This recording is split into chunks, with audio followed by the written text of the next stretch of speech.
साथियों, Allahabad high court की bench Lucknow high court ने एक सदस्यीय बेंच ने मेडिकल कॉलेज अंबेडकर नगर, जालौन, कन्नौज और सहारनपुर, इन 4 मेडिकल कॉलेजों में जो SC/ST के बच्चों को स्पेशल कंपोनेंट प्लान के तहत आरक्षण की सुविधा प्राप्त हुई थी, उसे रद्द कर दिया है। मैं जजमेंट पर बात करूं तो जजमेंट की बात करने के पहले ये अपने श्रोताओं को बताना आवश्यक समझता हूं कि ये स्पेशल कंपोनेंट प्लान क्या है। जब ये जानेंगे और ये सुविधा क्यों और किसने दी थी, ये भी जानना ज़रूरी है। इसके बाद इस सुविधा को कैसे समाप्त किया गया, ख़त्म किया गया, ये भी जानना ज़रूरी है और ये जजमेंट में आपको पता चलेगा। तो साथियों, ये विशेष घटक योजना स्पेशल कंपोनेंट प्लान, इसको SCP भी कहते हैं, शार्ट में SCP कहते हैं।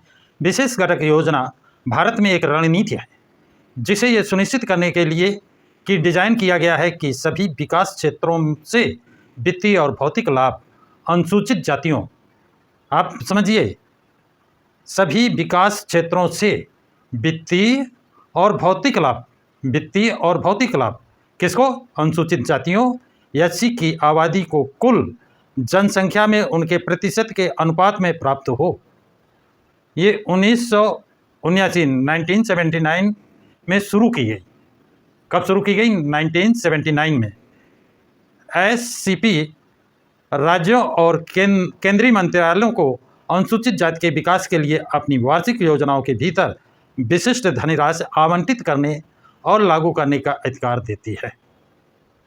विशेष यानी धनराशि आवंटित करने का और लागू करने का अधिकार देती है ताकि शिक्षा और आवास और आर्थिक उत्थान के लिए विभिन्न कार्यक्रमों के माध्यम से उनकी सामाजिक आर्थिक आवश्यकताओं को पूरा किया जा सके। अब आपके बात समझ में आ गई होगी। स्पेशल कंपोनेंट प्लान में केंद्र सरकार का है जो 1979 में है और इसके लिए धनराशि देता है और वो विकास काहे के शिक्षा में, आवास में और आर्थिक उत्थान में कार्यक्रमों में उसका प्रयोग होना चाहिए, उनकी आवश्यकताओं को पूरा किया जाए। अब SCP का उद्देश्य क्या है? सामाजिक आर्थिक विकास को बढ़ावा देना, संसाधनों के आवंटन सुनिश्चित करना, उत्पादन पर संपत्तियां बनाएं। ये काम किस प्रकार करता है? SCP एक छतरी के रूप में कार्य करती है जिसके अंतर्गत विभिन्न सरकारी विभागों जैसे कृषि, शिक्षा, स्वास्थ्य की विशिष्ट योजनाओं को SC की आवश्यकताओं पर ध्यान केंद्रित करने के लिए सम्मिलित किया जाता है। ये स्पेशल कंपोनेंट प्लान किन पर किया जाता है? कृषि, शिक्षा, स्वास्थ्य जैसे और भी हैं इसमें जुड़े हुए। वो राज्य और केंद्र सरकार की जिम्मेदारी है। क्या जिम्मेदारी है? राज्य, संघ, राज्य, क्षेत्र और केंद्रीय मंत्रालय अपनी सामान्य विकास योजनाओं के अंतर्गत संसाधनों को निर्धारित करके इन योजनाओं को तैयार करने और कार्यान्वित करने के लिए जिम्मेदार होंगे। कौन? राज्य सरकारें और केंद्र सरकारें योजना बनाकर उन्हें लागू करने के जिम्मेदार होंगे।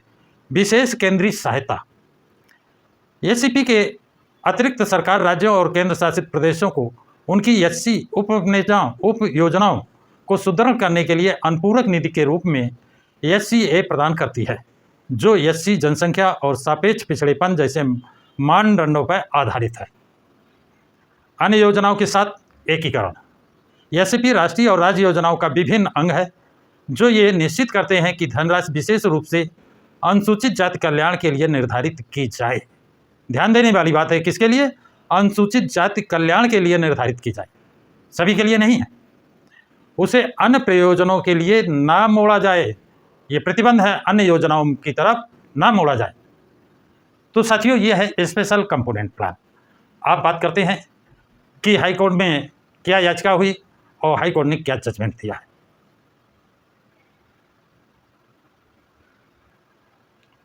हाँ, तो साथियों, हाई कोर्ट इलाहाबाद की बेंच लखनऊ ने 4 मेडिकल कॉलेजों में प्रवेश के लिए विशेष आरक्षण को रद्द कर दिया है।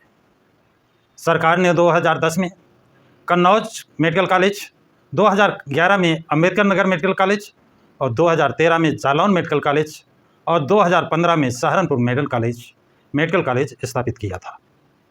इलाहाबाद हाईकोर्ट ने अपना एक महत्वपूर्ण फैसला सुनाते हुए यूपी के इन उपरोक्त चारों मेडिकल कॉलेज में एडमिशन के लिए लागू आरक्षण को रद्द कर दिया। इलाहाबाद हाईकोर्ट की लखनऊ बेंच ने ये आदेश जारी किया है और ये आदेश जारी करने वाले जस्टिस पंकज भाटिया की सिंगल बेंच है और इसमें याचिकाकर्ता हैं साबरा अहमद। उनकी याचिका पर ये आदेश जारी किया गया है। दरअसल में याचिकाकर्ता का आरोप क्या है? याचिकाकर्ता ने याचिका में 4 सरकारी मेडिकल कॉलेज अंबेडकर नगर, कन्नौज, जालौन और सहारनपुर में प्रवेश के लिए आरक्षण की अनुमेय सीमा के संबंध में महत्वपूर्ण मुद्दा उठाते हुए याचिका दाखिल की थी। याचिकाकर्ता ने नीट 2025 परीक्षा में भाग लिया था जिसमें उनको 523 अंक मिले थे और उसने ऑल इंडिया रैंक 29,061 प्राप्त की थी। याचिका में कहा गया है उत्तर प्रदेश में शैक्षणिक संस्थानों में प्रवेश के लिए आरक्षण प्रदान करने के लिए राज्य सरकार ने एक अधिनियम बनाया है जिसे उत्तर प्रदेश शैक्षणिक संस्थानों में प्रवेश के लिए अनुसूचित जातियों, अनुसूचित जनजातियों और अन्य पिछड़ा वर्ग के लिए आरक्षण अधिनियम 2006 के रूप में जाना जाता है। ये कहा जाता है कि आरक्षण देने के लिए एक सीट मैट्रिक्स जारी किया गया है जो रिट याचिका के रिकॉर्ड में था, जिसमें अंबेडकर नगर, कन्नौज, जालौन और सहारनपुर में स्थित 4 मेडिकल कॉलेजों के संबंध में आरक्षण निर्धारित किया गया है।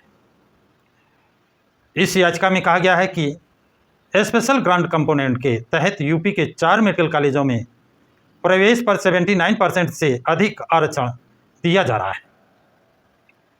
कन्नौज, अंबेडकर नगर, जालौन और सहारनपुर के मेडिकल कॉलेज में नीट के तहत सीटें रिजर्वेशन में थी। चारों मेडिकल कॉलेजों को मिलाकर कुल 340 सीटें हैं। इनमें एससी के लिए 248 सीट, एसटी के लिए 20, ओबीसी के लिए 44 और सामान्य वर्ग के लिए 28 सीटें निर्धारित की गई थी। प्रत्येक मेडिकल कॉलेज को 85 सीटें मिली हैं जिसमें एससी के लिए 62, एसटी के लिए 5, ओबीसी के लिए 11 और जनरल कैटेगरी के लिए 7 सीटें निर्धारित की गई हैं। सरकार ने 2010 में कन्नौज मेडिकल कॉलेज, 2011 में अंबेडकर नगर मेडिकल कॉलेज, 2013 में जालौन मेडिकल कॉलेज और 2015 में सहारनपुर मेडिकल कॉलेज स्थापित किया। कोर्ट ने याचिकाकर्ता के वकील मोतीलाल यादव ने दलील दी है कि केंद्र ने स्पेशल ग्रांट लेने के लिए इन सभी 4 मेडिकल कॉलेजों में एडमिशन के लिए 50% आरक्षण के नियम को किनारे कर 79% से अधिक रिजर्वेशन दिया है। तो साथियों, इस आधार पर ये जो रिजर्वेशन की कैटेगरी थी उसको हाई कोर्ट की सिंगल बेंच ने रद्द किया है। अब आपको मैंने बताया स्पेशल कंपोनेंट प्लान क्या है, किन के लिए है, ये कब बनाया गया, किसने बनाया और इसको पूरा करने की जिम्मेदारी किसकी है। अब इसी स्पेशल कंपोनेंट प्लान को लेकर के 4 मेडिकल कॉलेजों को जो बसपा शासनकाल में और सपा के शासनकाल में बनकर तैयार हुए उनको लागू किया गया और उसको Uttar Pradesh high court, Allahabad high court की बेंच, लखनऊ बेंच ने उस आरक्षण को रद्द कर दिया है। आप लोगों की क्या राय है? अपनी राय कमेंट बॉक्स में ज़रूर लिखें तथा इस वीडियो को लाइक और शेयर करें।